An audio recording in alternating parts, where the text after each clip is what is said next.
कल हम लोग क्या किए थे, 8 ग्रह के बारे में हम लोग जान गए थे। किसके? सौर मंडल के 8 ग्रह के बारे में हम लोग उस पर चर्चा किए थे। उसमें 4 आंतरिक ग्रह हैं और 4 बाह्य ग्रह, उस पर भी हम लोग चर्चा किए थे। अब उससे आगे हम लोग उसके बारे में डिटेल्स चर्चा करेंगे। जैसे कल हम लोग क्या पढ़े थे कि सूर्य के पास अपना उष्मा और प्रकाश होता है, और क्योंकि वो क्या है, तारा है। किसके पास अपना उष्मा और प्रकाश नहीं होता है? तो ग्रह के पास अपना उष्मा और प्रकाश नहीं होता है। ये जो हमको उष्मा और प्रकाश मिलता है, ये सूर्य का है। किसका है? सूर्य का है।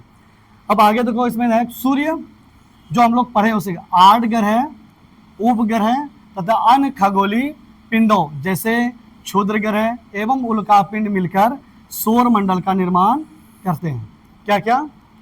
8 ग्रह, क्षुद्र ग्रह, उल्कापिंड, उपग्रह और सूर्य, सब मिलकर किसका निर्माण करते हैं? तो सौर मंडल का निर्माण करते हैं। और इसको हम लोग कल क्या पढ़े थे कि सूर्य है सौर मंडल का मुखिया। सूर्य है सौर मंडल का मुखिया। यही हमको उष्मा देता है, ये हमको प्रकाश देता है। अगर सूर्य उष्मा ना दे तो ये आंखें होते हुए भी हम लोग क्या होते हैं? अंधे होते हैं।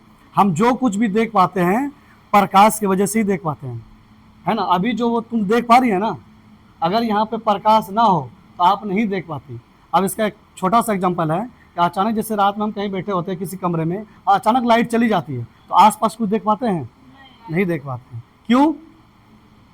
वहाँ से ये साबित होता है कि हमारी आंखें तभी देख पाएगी जब रोशनी होगा, है ना।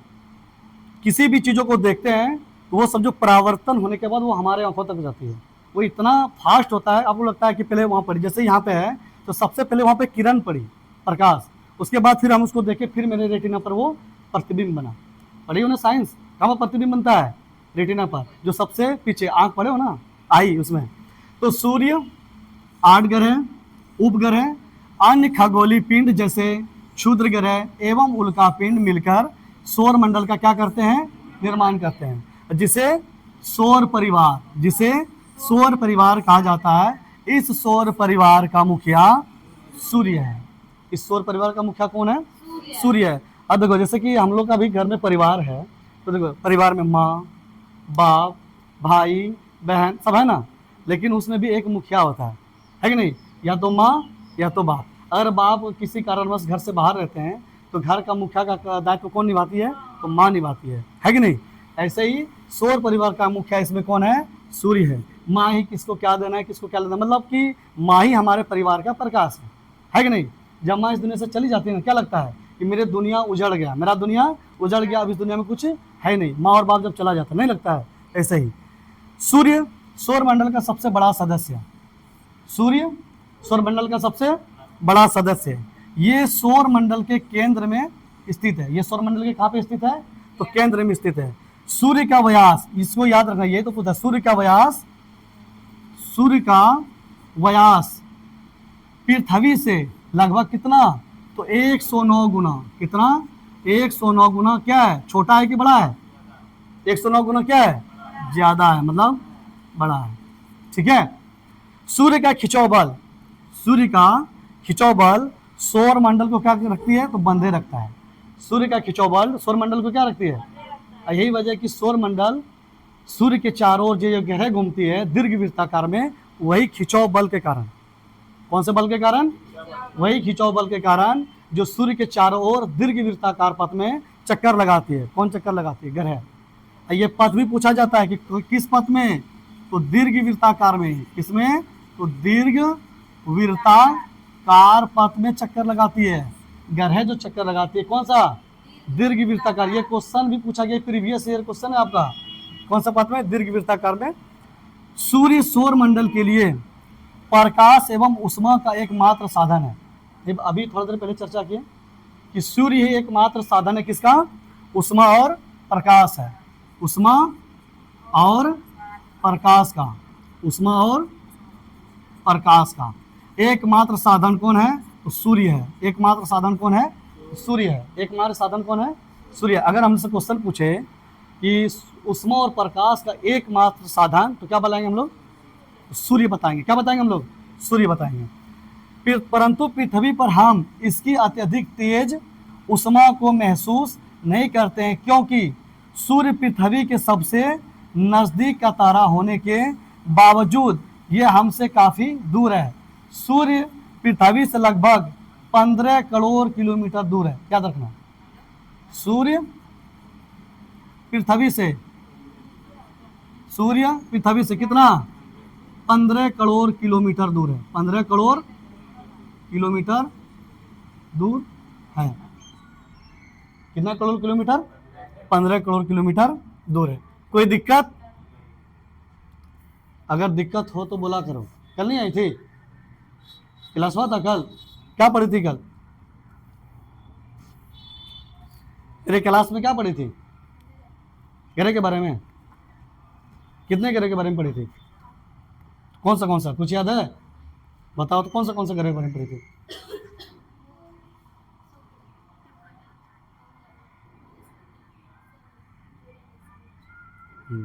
उसमें और कुछ नहीं पढ़े थे कि मतलब 8 ग्रह है तो 4 ग्रह किस में बांटा गया है?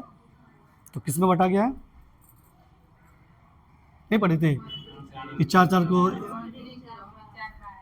नहीं बताए थे कि आंतरिक और बाह्य?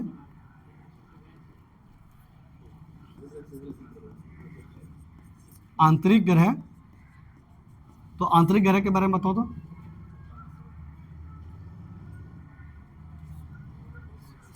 अभी जो शुरू से बोली ना, अभी जो शुरू में बोली वही है।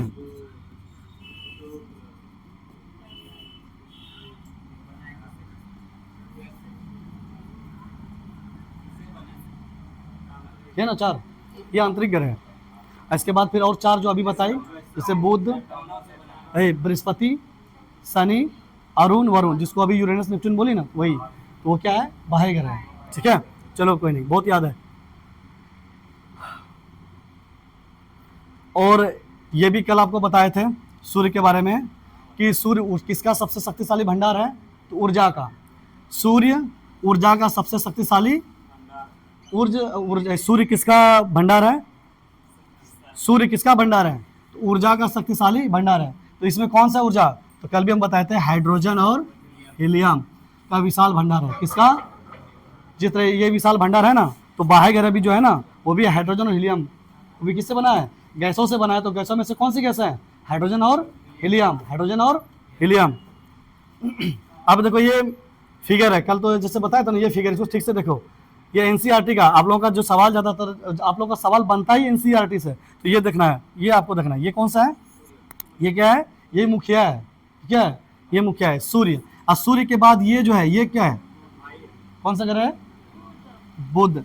देखो अभी किताबों में जो उपग्रह के बारे में दिया है ना, वो भी डेटा आपको याद रखना है, लेकिन अभी अपडेटेड डेटा जो है उसको भी याद रखना है।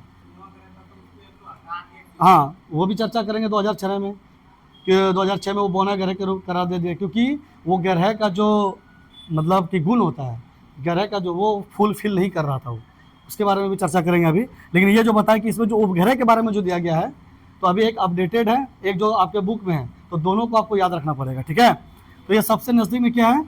ये बुध है। क्या है ये? इसको क्या बताए थे? मरकरी। उसके बाद ये वाले पे, ये जो है, ये वाला जो पथ है, ये इस तरह के पथ में घूमती है, ये इस तरह का, ये इसी को बोलते हैं दीर्घ वृत्ताकार। ये कौन सा वृत्ताकार है? दीर्घ वृत्ताकार। तो ये शुक्र है, इसी के बारे में बताएं, सबसे चमकीला, सुंदरता की देवी, भोर का तारा, सांझ का तारा। उसके बाद तीसरे नंबर का ये देखोगे, इसमें क्या है? पृथ्वी। और उसके बाद चौथा, ये क्या है? मंगल, है ना। अब यहाँ पे देखो जो बताए थे, यही है क्षुद्र पट्टी, क्षुद्र ग्रह। क्या है? अब इधर से जितना इधर आया ये हो गया आंतरिक ग्रह, और इधर से जितना इधर आया ये हो गया बाह्य ग्रह। तो सबसे पहले देखो इसमें ये बृहस्पति, कौन सा है? जो सौर मंडल का सबसे बड़ा ग्रह है। उसके बाद है शनि, ठीक है, ये दूसरे नंबर पे है। उसके बाद जिसको हम लोग बोलते थे अरुण, यूरेनस, और उसके बाद सबसे लास्ट नेपच्यून, जिसको बोलते हैं वरुण, है ना। ये मतलब इसमें जितने पे ये अभी स्थापित है वो डिग्री उस पे है सूर्य के दूरी के हिसाब से। अच्छा, एक चीज़ ये, इसमें एक क्वेश्चन और भी आप लोगों को पूछे थे और आप लोग बताए भी थे कि ये जो ग्रह है, कौन सा ऐसा 2 ग्रह है जो घड़ी की उल्टी दिशा में, मतलब सारे ग्रह किधर से किधर घूमते हैं? पश्चिम से पूर्व। तो कौन सा ऐसा ग्रह है जो पूर्व से पश्चिम, पूछे थे ना, तो आपको बताना है, क्या करना है आपको बताना है। इसमें एक चीज देखो कि जैसे जैसे दूरी बढ़ती जा रही है तो ग्रहों के बीच, यहाँ पे देखो और यहाँ पे देखो, बाह्य ग्रह देखो और फिर आंतरिक ग्रह को देखो, है ना, और दोनों के बीच में ये कौन सी है, क्षुद्र पट्टी। ये तो फेवरेट क्वेश्चन हो गया, बहुत बार पूछा जाता है। अब देखो दूरी मिलियन किलोमीटर में, दूरी किसमें, तो मिलियन किलोमीटर में, 1 मिलियन कितना लाख का होता है, तो 10 लाख का होता है, ठीक है। उसके बाद देखो बुध के बारे में दिया, सूर्य के चारों परिक्रमा मात्र कितने दिनों में, तो मात्र 88 दिनों में, मात्र कितने दिनों में, 88 दिनों में पूरा कर लेते हैं, है कि नहीं।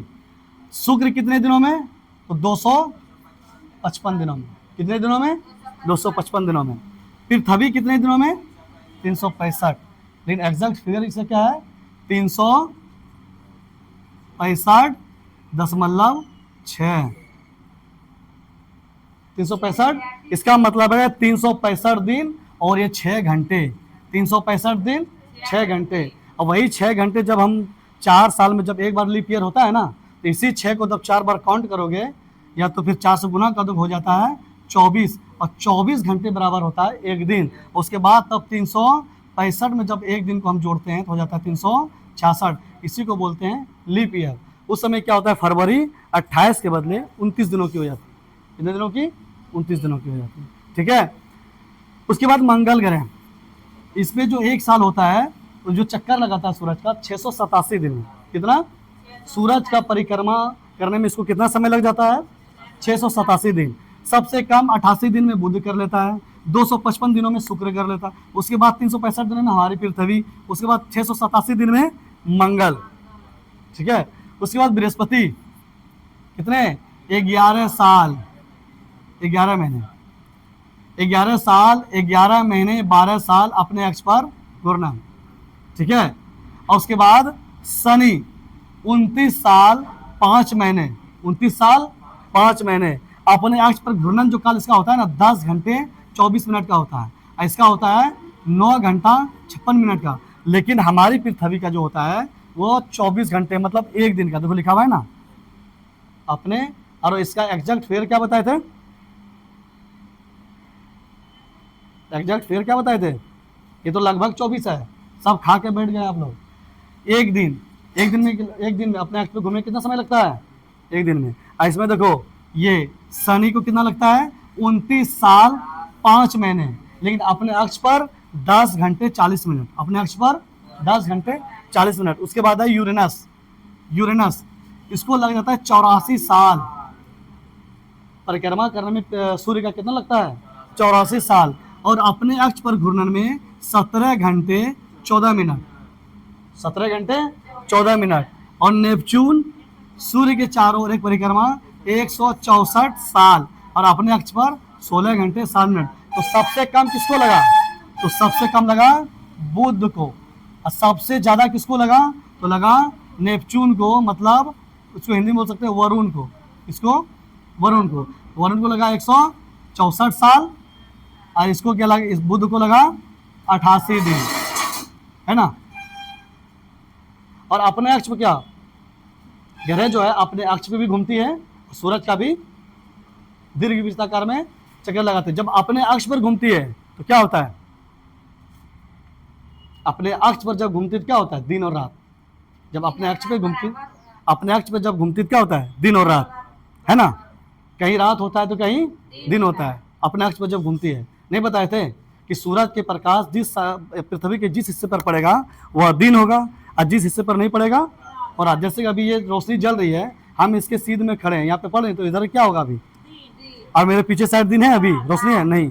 ऐसे ही जब पृथ्वी घूमती है तो सूर्य का प्रकाश पृथ्वी के जिस हिस्से पर पड़ती है वहाँ पे क्या होता है, दिन होता है। जाना ही पड़ती है तो वहाँ पे क्या होता है, रात होता है। क्योंकि सूरज तो चार्ट तो है कि नहीं, कि इधर से भी है, इधर से भी, इधर से एक ही है, एक दिशा में है कि नहीं।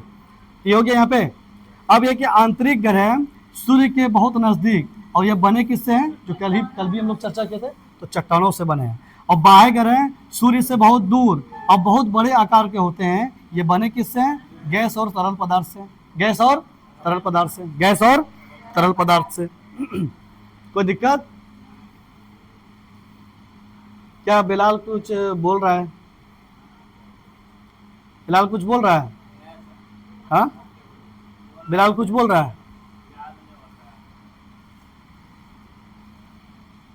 हमारे सौर मंडल में 8 ग्रह सूर्य से दूरी के अनुसार है। सबसे नजदीक बुध, उसके बाद शुक्र, उसके बाद उसके बाद उसके बाद उसके बाद उसके बाद उसके बाद ये एग्जाम में क्या कहता है कि उल्टी दिशा में सजाने के लिए इसको कहता है, क्या कहता है? अगर इसमें पूछ दे कि दूरी के अनुसार बृहस्पति कितने नंबर पे है? 5वें नंबर पे। आप काउंट नहीं कर सकते, कैसे चौथा हो सकता है? जैसे यहाँ पे देखो 1 2 3 4 ये 5। फिर पूछते हैं मंगल कितने नंबर पे? 4। हमारी पृथ्वी 3 नंबर पे, शनि 4 नंबर पे। सूर्य से दूरी के अनुसार अंग्रेजी में ग्रहों के नाम याद रखने का सबसे आसान तरीका है ये भी पहले, my very efficient mother just served us nuts. यहाँ पे एम जो है इससे हुआ एम फॉर मरकरी। ये जो भी है, भी फॉर वेनस मतलब शुक्र, ई फॉर अर्थ मतलब पृथ्वी, एम फॉर बताओ मार्स मतलब मंगल, जे फॉर जुपिटर मतलब बृहस्पति, आप लोग कुछ नहीं याद रखती है, एस फॉर सैटर्न मतलब शनि, और यू फॉर यूरेनस मतलब अरुण, और एन फॉर नेपच्यून, इसका मतलब वरुण। ये सब इजी है कि आप इससे रह सकते हो। वैसे भी ग्रह याद रखना कोई बड़ी बात है नहीं, है कि नहीं? कोई बड़ी बात नहीं है। अब बिलाल को लगता होगा ये बड़ी बात है तो अलग बात, लेकिन ऐसी कोई बड़ी बात है नहीं। सौर मंडल के सभी 8 ग्रह एक निश्चित पथ पर सूर्य का क्या करते हैं? परिक्रमा करते हैं या चक्कर लगाते हैं। ये रास्ते दीर्घवृत्ताकार, अभी जो बताए, ये जो चक्कर लगाते हैं वो कौन से में होता है? दीर्घवृत्ताकार। उसका पथ जो होता है जिसको चक्कर लगाता है कैसा होता है? दीर्घवृत्ताकार में फैले हुए हैं। ये कक्षा कहलाते हैं। इसको क्या कहते हैं? अभी जो हम आपको दिखाए वो क्या कहलाते हैं? कक्षा कहलाते हैं। बुध सूर्य के सबसे नजदीक है। अपनी कक्षा में जितनी बातें अभी हम लोग कर रहे हैं चर्चा, ये भी कल से ही इनकी चर्चा हो रही है। बस ये है कि देखो इस तरह का आपको लिखा हुआ है, कल भी आपको बता रहे थे, ठीक है। अपनी कक्षा में सूर्य के चारों ओर एक चक्कर लगाने में इसे केवल 88 दिन का समय लगता है। किसको केवल 88 दिन का समय लगता है? तो बुध को। सबसे कम समय में कौन परिक्रमा कर लेता है सूर्य का? तो बुध कर लेता है। शुक्र को पृथ्वी का जुड़वा ग्रह माना जाता है। पृथ्वी को शुक्र का, क्यों? क्योंकि आकार और आकृति में लगभग समान है। आकार और आकृति में लगभग क्या है? समान है। इसीलिए शुक्र को पृथ्वी की जुड़वा बहन, सांझ का और चमकीला ग्रह भी कहते हैं। लेकिन जुड़वा बहन क्यों कहते हैं? क्योंकि यह आकृति और आकार में पृथ्वी के समान है। कौन सा ग्रह? शुक्र। कौन सा ग्रह? शुक्र। अभी तक प्लेटो भी एक ग्रह माना जाता था, परंतु अंतरराष्ट्रीय खगोलीय संगठन ने अपनी बैठक कब किया था? अगस्त 2006 में यह निर्णय लिया कि कुछ समय पहले खोजे गए अन्य खगोलीय पिंड, जैसे 2003 में यूवी 313, वो भी खगोलीय पिंड खोजा गया था, यूवी 313, और उसको हम सीरस भी कहते तथा प्लेटो बोने ग्रह कहे जा सकते हैं। बोने ग्रह कहे जा सकते हैं। ये भी पहले 9 ग्रह हुआ करता था, लेकिन 2006 में एक अंतर्राष्ट्रीय खगोलीय संगठन होने के बाद प्लेटो को ग्रह से निकाल कर उसको क्या बोला? ये बोना ग्रह। क्या बोला? ये बोना ग्रह। और उसके और भी खगोलीय पिंड, जैसे 2003 में यूवी 313, उसके बाद उसी को उसमें सीरस है, प्लेटो है, सबको। अच्छा एक चीज़ ये बताओ, सारे लोग अभी इसमें एक ही तरह के हो, लेकिन अगर कोई विकलांग बच्चा यहाँ आ जा पढ़ने के लिए पैरों से, क्या वो यहाँ पे चढ़ के पढ़ सकता है? तो उसके लिए अलग व्यवस्था किया जाएगा, उसको अलग किया जाएगा ना। वैसे ही ग्रह का जो गुण है, जो फुलफिल होना चाहिए, तो वो प्लेटो नहीं कर पा रहा था, इसलिए उसको ग्रह से हटा दिया, उसको बोना ग्रह कहा जाने लगा। ठीक है। उसके बाद बुध, ऐसा कुछ नहीं, वो बुझवल वाला बात बता रहे हैं। वो जो बात बता रहे हैं ना, वो जो बूढ़ा पुराना जो कहावत कहते कभी उछल के, ये सब ऐसा कुछ नहीं है। अजीब है, ये सब तो अब कहावत है कि उछल के यहाँ चला गया, उछल के वहाँ चला गया, ये कहावत। अब देखो बोलेगा कि मिट्टी को रोटी को रोटी से अलग क्यों हटा दिया गया? क्योंकि मिट्टी की रोटी में वो गुण है जो कि गेहूं वाले रोटी में है। तो फिर एक साथ कैसे रख सकते हैं उसको? उसके बाद क्या है? बुध सूर्य के सबसे नजदीक का ग्रह है। यह आकार में सबसे छोटा ग्रह है। अपनी कक्षा में सूर्य के चारों ओर एक चक्कर लगाने में केवल, एकदम भूलना मत इसको, याद रख लो, ये बार बार आपका रिवीजन हो रहा है क्योंकि इससे पहले भी 2-3 बार आप लोग पढ़ चुके हैं, इसीलिए उतना डिटेल्स में नहीं जा रहे हैं क्योंकि ये सब पढ़ चुके हो। 1.5 महीने के बाद आए हो, जो कुछ भी लगता है कि धुंधला हो गया फिर उसको साफ करो और हाँ ये पढ़े थे याद हो, जैसे कॉपी में लिखा हुआ हो या तो फिर PDF को खोल के रखो और पढ़ो, या तो फिर आपके पास जो बुक है, इनके पास जो बुक है जैसे पढ़ाते हो सौरमंडल वाला खोल के रखो और वहाँ पे जो जो भी चीज़ आपको लगे उसको हाईलाइट करो। तो आप लोग ऐसा लगता है कि मतलब कहीं मेहमानी में आए, किताब बंद करके ऐसे उसको भी खोल के रखो। जो चैप्टर पढ़ रहे हैं ना, जो चैप्टर अभी पढ़ रही है उसको खोल के रखो और जो भी फैक्ट आपको आए वहाँ पे उसको हाईलाइट करो, अंडरलाइन करो।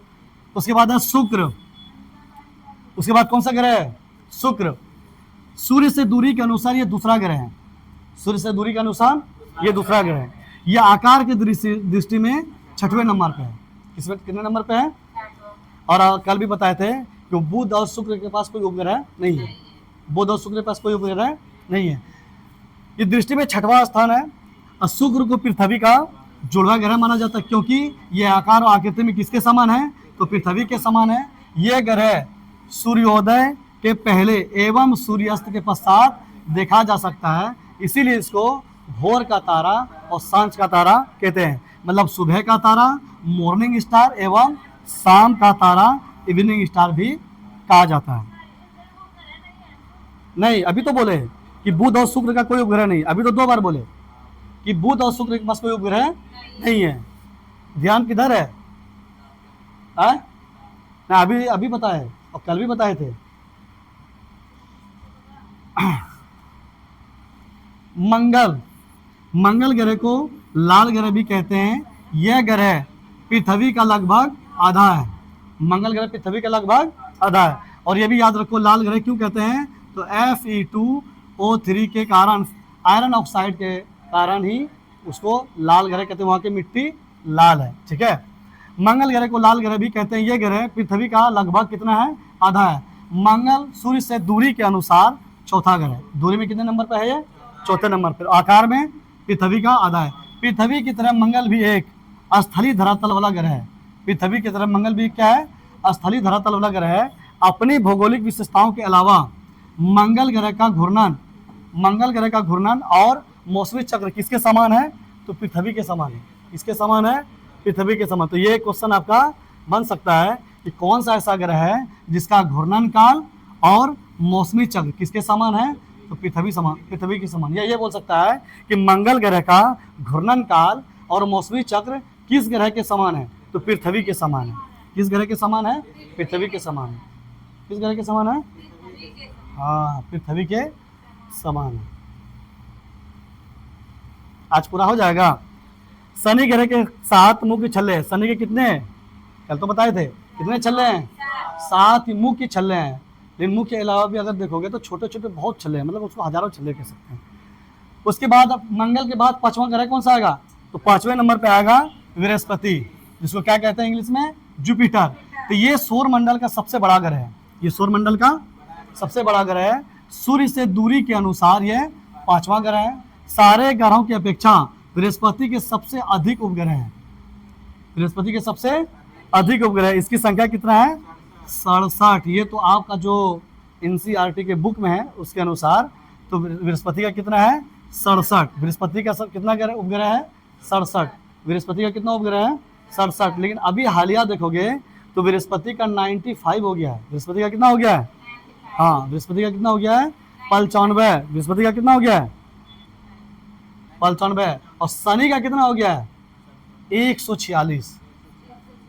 शनि का कितना हो गया है? 146। और मंगल के पास कितना है? मंगल के पास कितना है? देखो इतना सारा है। अब पूछना पड़ेगा उससे इतना कम क्यों है। अब किसी के पास जो कुछ भी नहीं है, और किसी के पास कुछ भी जो नहीं है, जिसके पास कुछ भी नहीं है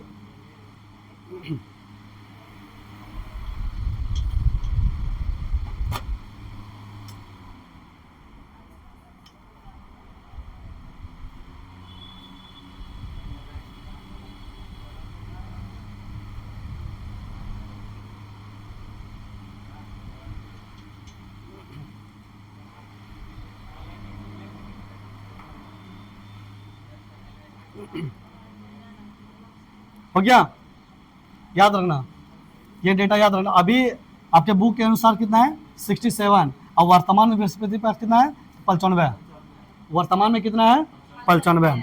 उसके बाद है शनि, ये सौरमंडल का सबसे सुंदर ग्रह है।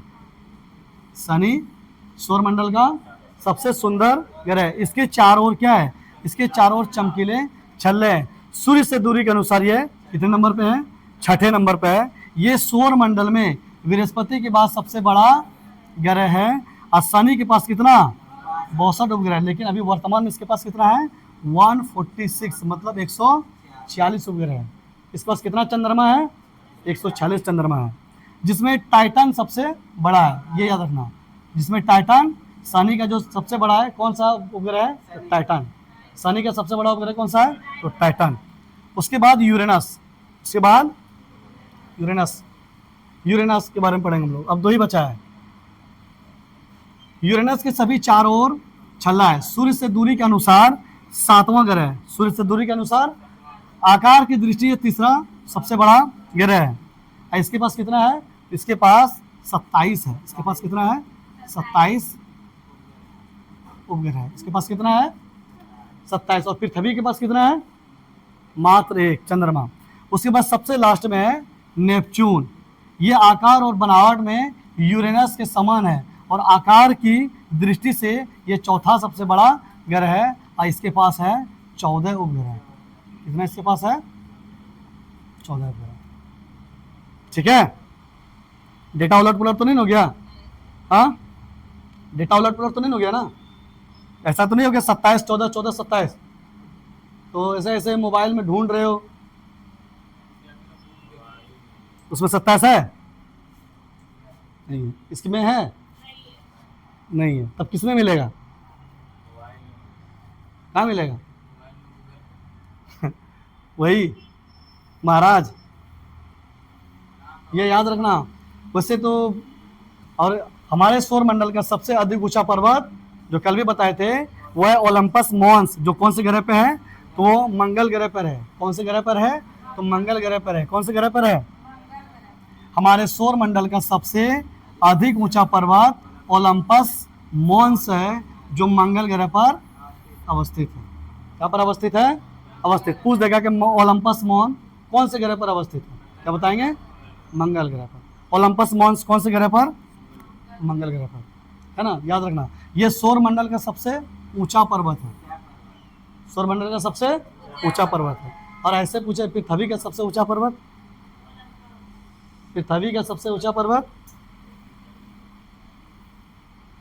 पृथ्वी का सबसे ऊंचा पर्वत माउंट एवरेस्ट बोलेंगे। क्या बोलेंगे, और उसकी है 8,848.6, कितना है, इसका डेटा चेंज हो गया है। अब किसी किसी बुक में 8,849 भी है। ठीक है, अब हिमालय का जो बोल रहा है ना, तो वो हिमालय का भारत में जो हिमालय की जो भारत में सबसे ऊंची चोटी है उसको कंचनजंगा कहते हैं। ये जो माउंट एवरेस्ट है ना, वो भारत में नहीं है, वो नेपाल में है, और नेपाल में उसको बोला जाता है सागर माथा। माउंट एवरेस्ट को क्या बोला जाता है, सागर माथा के नाम से जाना जाता है वो। लेकिन हिमालय का पूछे कि भारत में हिमालय की सबसे ऊंची चोटी है, तो बोलेंगे कंचनजंगा। ठीक है, क्या बोलेंगे, कंचनजंगा। लेकिन भारत में पूछे सबसे ऊंची चोटी, तो बोलेंगे केटू। भारत की सबसे ऊंची चोटी, भारत में कौन सा ऐसा पर्वत है जिसकी चोटी सबसे ऊंची, तब बोलेंगे केटू। क्या बोलेंगे, हाँ काराकोरम रेंज में है, गढ़ यूनिवर्सिटी जिसको बोलते हैं, हाँ जम्मू कश्मीर साइड, हाँ केटू। ठीक है, लेकिन इसमें जैसे ही हिमालय लगा दे तो कंचनजंगा। और ये दुनिया का दूसरा सबसे, ये केटू जो है ना, माउंट एवरेस्ट के बाद इसी का नंबर आता है 8,632 लमसम, ये 56 8,636 लमसम ऐसे कुछ है उसकी मीटर में ऊंचाई। तो ये दूसरी सबसे ऊंची चोटी है केटू का, जो भारतीय रेंज में पड़ता है। बाकी जो माउंट एवरेस्ट है वो भारत के रेंज में नहीं बल्कि नेपाल रीजन में पड़ता है। ठीक है, उसके बाद इसमें क्या है देखो, अरे इसमें है कि गैलीलियो ने सन 1610 ईस्वी में दूरबीन की सहायता से किस ग्रह को देखा था, तो शनि ग्रह को देखा। शनि ग्रह की रचना हाइड्रोजन और हीलियम, तो हाइड्रोजन कितना तो 75%, और हीलियम कितना 25% से हुई है। जल, मीथेन, अमोनिया और पत्थर यहाँ बहुत कम मात्रा में पाए जाते हैं। तो शनि पे क्या कम मात्रा में पाए जाते हैं? जल, मीथेन और अमोनिया। जल, मीथेन और अमोनिया, जल, मीथेन और अमोनिया कम मात्रा में पाए जाते हैं। टाइम हो गया क्या? सूर्य से दूरी के हिसाब से पृथ्वी तीसरा ग्रह है। आकार में यह 5वां सबसे बड़ा ग्रह है। यह ध्रुवों के पास थोड़ी चपटी है। पृथ्वी ध्रुवों के पास क्या है? चपटी है, जिसको भूआब कहते हैं। थोड़ी चपटी है। इसके आकार को क्या कहते हैं? भूआब। पृथ्वी के आकार को क्या कहते हैं? भूआब। भूआब का अर्थ है पृथ्वी के समान आकार। ठीक है। जीवन के लिए अनुकूल परिस्थिति संभव है। कहाँ पे? पृथ्वी पे। कहाँ पर संभव है? पृथ्वी पर।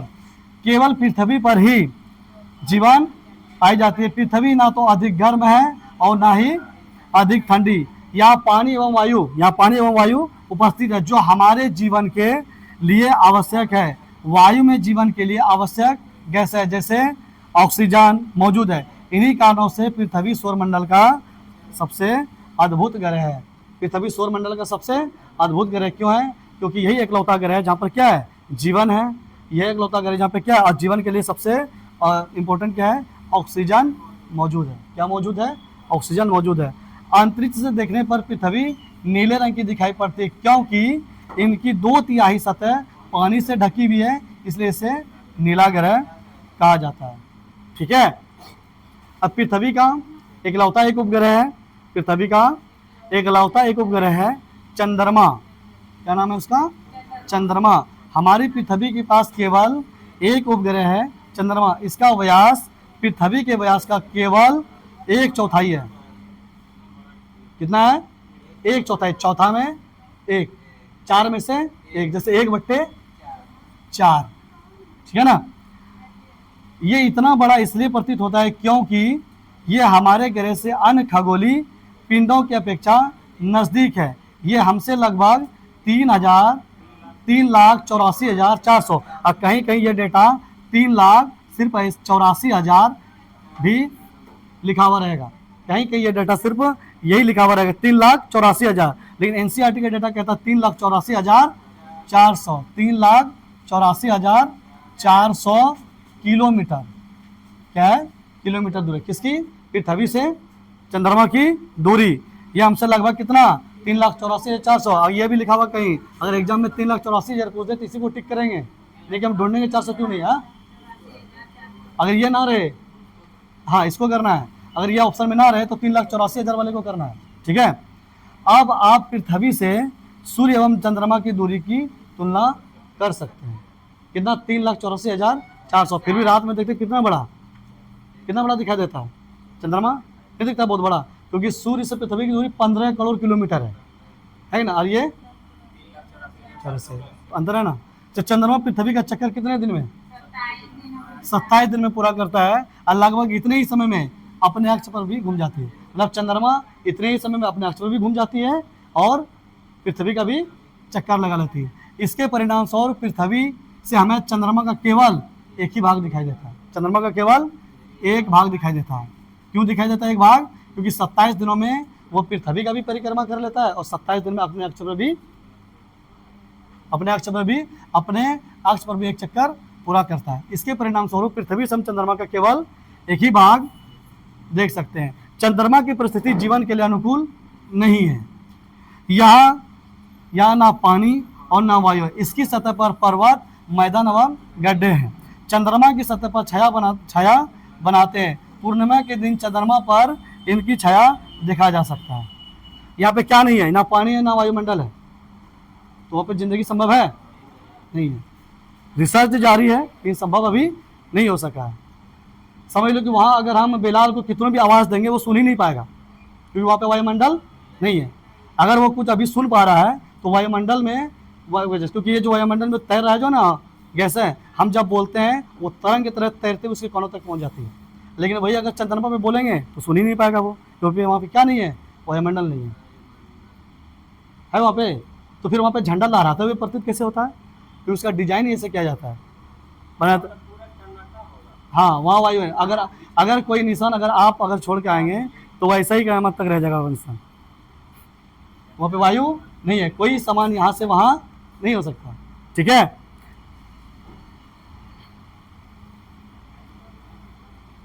किसी के घर में अगर पुलाव बनता है तो हम उसके बगल से गुजरते हैं तो कैसे मेरे नाकों तक आ जाता है? तो ये वायुमंडल की वजह से ही, क्योंकि ये जो वायु में वो उसका जो कण है, सुगंध वाला कण, वो तैरते हुए हमारे नाकों तक पहुंच जाते, बता दो इसके घर में पुलाव गोश्त बना है कि नहीं? अब बिलाल के मुंह में पानी भी आ जाता है ऐसे जब गुजरता है तो। देखो ये सब नहीं करेंगे, सब आर्यभट्ट प्राचीन भारत के प्रसिद्ध क्या थे? खगोल शास्त्री थे। आर्यभट्ट प्राचीन भारत के खगोल प्रसिद्ध खगोल शास्त्री थे। ये बिहार से थे। कहाँ से थे?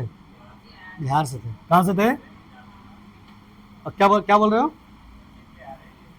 सब चीज बिहार में कैसे है भाई? भारत का 40% खनिज झारखंड में है, बोलता है सब चीज बिहार में है। भेदभाव क्यों कर रहे हो? सब चीज तो लेके चले गए हो। ये क्या है, बिहारी की झारखंडी है? बिहारी है तो फिर बिहार के बारे में ऐसे क्यों बोल रहे हो? या बिहार में? नहीं नहीं नहीं, गलत बात। नहीं गलत बात। तारों, ग्रहों एवं ग्रहों के अतिरिक्त असंख्यक छोटे छोटे पिंड भी सूर्य के चारों ओर चक्कर लगाते हैं। ग्रह तो चक्कर लगाते ही हैं, लेकिन इसके बावजूद छोटे छोटे कण भी चक्कर लगाते हैं। जैसे हम क्षुद्र ग्रह बताए थे ना, वो भी चक्कर लगाते हैं। तारे, ग्रहों, उपग्रहों के अलावा असंख्यक छोटे छोटे पिंड भी सूरज का क्या करते हैं? चारों ओर चक्कर लगाते हैं। इन पिंडों को क्या कहते हैं? क्षुद्र ग्रह कहते हैं। ये जो दिख रहा है ना, ये क्या है? क्षुद्र ग्रह। ये क्या है? क्षुद्र ग्रह। वो भी ग्रह का ही भाग है। ये मंगल और बृहस्पति के कक्षाओं के बीच पाए जाते हैं। तो कौन से ग्रहों के कक्षाओं के बीच? तो मंगल और बृहस्पति। वैज्ञानिकों के अनुसार क्षुद्र ग्रह ग्रह के ही भाग होते हैं। क्षुद्र ग्रह जो कि बहुत वर्ष पहले विस्फोट के बाद ग्रहों से टूटकर अलग हो गए, और तब से वो भी इस कक्षाओं के बीच में और सूर्य के चारों ओर वो भी क्या कर रहे हैं? घूम रहे हैं। ठीक है, उसके बाद क्या है? एक आएगा अभी उल्का पिंड। देखो उल्का पिंड का साइज जो होता है ना, वो भी सेम फुलफिल वही है परिभाषा, लेकिन इसका क्या है कि उल्का पिंड क्षुद्र ग्रह से छोटा, इसका जो होता है छोटा होता है। सूर्य के चारों ओर चक्कर लगाने वाले पत्थरों के छोटे छोटे टुकड़े, पत्थरों के छोटे छोटे टुकड़े को हम क्या कहते हैं? उल्का पिंड कहते हैं। क्या कहते हैं उसको? सूर्य के चारों ओर चक्कर लगाने वाले पत्थर के छोटे छोटे टुकड़े को हम क्या कहते हैं? तो उल्का पिंड कहते हैं। कभी कभी ये उल्का पिंड पृथ्वी के इतने नजदीक हो जाते हैं, इनकी प्रवृत्ति पृथ्वी पर गिरने की होती है।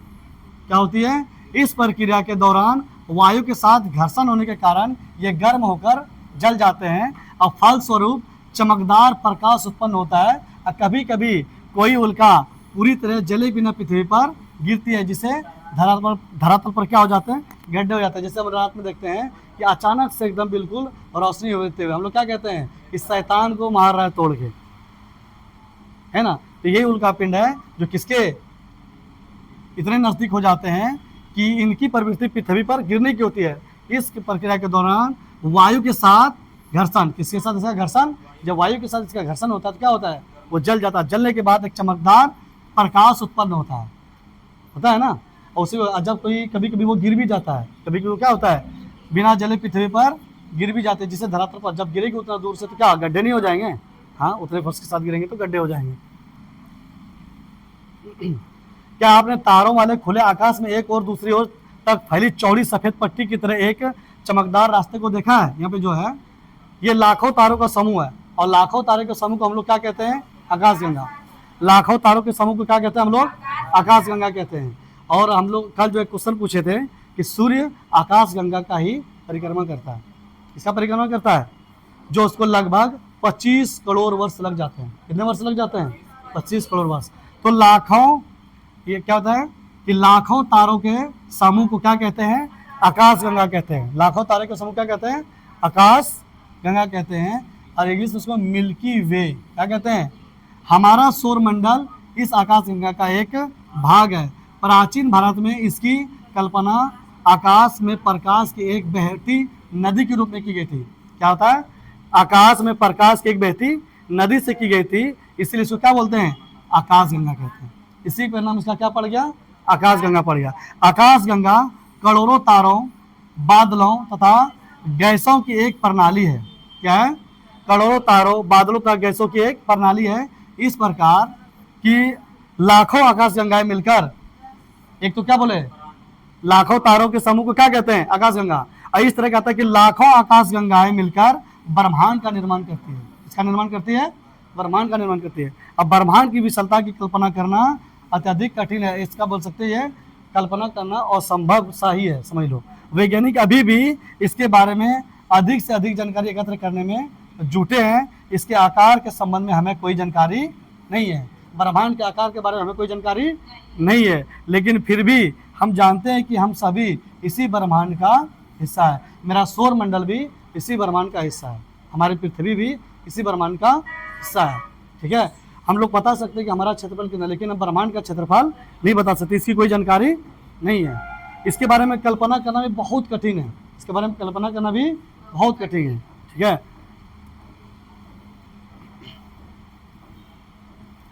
लेकिन वैज्ञानिक अभी भी प्रयासरत है। पृथ्वी का पहला मानव निर्मित जो कृत्रिम उपग्रह है उसका नाम क्या है, स्पुतनिक 1। देखो यहाँ पे जो आपका क्वेश्चन बनेगा अब यहाँ से कि पृथ्वी का पहला मानव निर्मित कृत्रिम उपग्रह, उसका नाम है स्पुतनिक 1। क्या नाम है उसका, किसके द्वारा डेवलप किया गया था, तो सोवियत संघ। किसके द्वारा, अभी जिसको वर्तमान में उसको क्या कहते हैं, रूस। सोवियत संघ 15 देशों का समूह, सोवियत संघ 15 देशों का समूह हुआ करता था, आज जिसके मुखिया हुआ करते थे रूस। ये कब इसका विघटन हुआ है, कब, अरे जोर से बोलो, सब चीज पूछते हैं लेकिन एक भी नहीं बताते हो। चलो अभी तुम 5 मिनट में बताओगे कि इसका विघटन कब हुआ है सोवियत संघ का, अभी 5 मिनट में बताओगे। ठीक है, 4 अक्टूबर 1957 को छोड़ा गया, किसको, स्पुतनिक 1 को। ये जो कृत्रिम मतलब मानव द्वारा बनाया गया उपग्रह था, कृत्रिम का मतलब ये होता है मानव निर्मित, जो मानव द्वारा बनाया गया हो। तो ये कृत्रिम उपग्रह स्पुतनिक 1 किसके द्वारा डेवलप किया गया था, तो सोवियत संघ द्वारा डेवलप किया गया था। किसके द्वारा, सोवियत संघ, और जिसको भी वर्तमान रूस जानते हैं, जिसको वर्तमान रूस।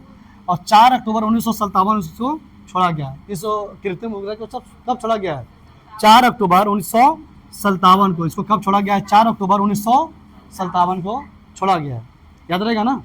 ठीक, इसमें देश पूछे बताएंगे सोवियत संघ, वर्तमान में पूछे तो रूस। कब, तो 4 अक्टूबर 1957। समय बीतता जा रहा है, जल्दी से बताओगे। हाँ क्या, हाँ उपग्रह, बिल्कुल कृत्रिम उपग्रह। प्रकाश की गति, और उसी से अभी जितना भी ये मौसमी घटना के बारे में बताता ना कि यहाँ बारिश होने वाली है, वो ये सैटेलाइट के माध्यम से ही होता है। ठीक है, प्रकाश की गति लगभग किलोमीटर प्रति सेकंड है। कितना, 3 लाख किलोमीटर प्रति सेकंड है। इस गति के बावजूद सूर्य के प्रकाश को पृथ्वी तक पहुंचने में लगभग कितना, हाँ लेकिन क्वेश्चन जो पूछेगा ना तो उसमें 8 मिनट 18 सेकंड, 8 मिनट 20 सेकंड, कभी कभी 8 मिनट 16 सेकंड भी दिया हुआ रहेगा। हाँ वो भी 18 भी है, 20 भी है, 16 भी है, 19 भी है, लेकिन लगभग में क्या है, 8 मिनट। लगभग में कितना है, 8 मिनट। मतलब सूर्य का प्रकाश पृथ्वी तक पहुंचने में कितना लगता है, 8 मिनट का समय लगता है। कितना समय लगता है, 5 मिनट बोले हैं, बताओगे। क्वेश्चन भूल गया, सोवियत संघ का विघटन कब हुआ था। बेलाल उसको पूछ रहा है, हम बेलाल को पूछ रहे हैं, और वो फिर किसको पूछेगा।